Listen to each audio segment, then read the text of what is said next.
யார் வீடெல்லாம் வடகிழக்கு பாதிப்பு இருக்கோ, யாருக்கெல்லாம் வேலை கிடைக்கலையோ, யாருக்கெல்லாம் திருமணம் நடக்கலையோ, யாரெல்லாம் உச்சகட்ட பிரம்மாண்டமான நிலையை நோக்கி பயணப்பட வேண்டுமோ அவர்கள் எல்லாம் வணங்க வேண்டிய ஒரு சுவாமி அப்படின்னா திருவொற்றியூர் வடிவுடை அம்மன்.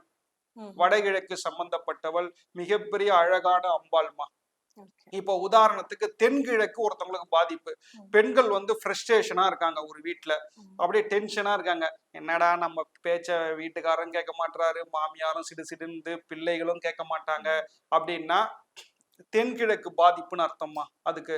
அப்ப தென்கிழக்கு மூலையை சரி செய்ய வேண்டும். தென்கிழக்குக்கு அதிபதி யாரு? அப்ப தென்கிழக்கு அதிபதியாக வீற்றிருக்க கூடியவள் காஞ்சிபுரம் காமாட்சி அம்மன். கேவல கும்ப நிலையில அம்பாள் வீற்றிருக்கா. அம்பாளுக்கு முன்னாடி இருக்கக்கூடிய காயத்ரி மண்டபத்துலதான் ஸ்ரீ சக்கரம் பிரதிஷ்டை பண்ணப்பட்டிருக்கிறது. அந்த ஸ்ரீ சக்கரத்திற்கு தான் எவ்ரி பௌர்ணமி நவாவர்ண பூஜை நடைபெறுகிறது. அந்த இரவு 9:30க்கு மேல நவாவர்ண பூஜையில் பௌர்ணமி அன்று நாம் கலந்து கொள்வது மிகப்பெரிய ஏற்றத்தை தரும்.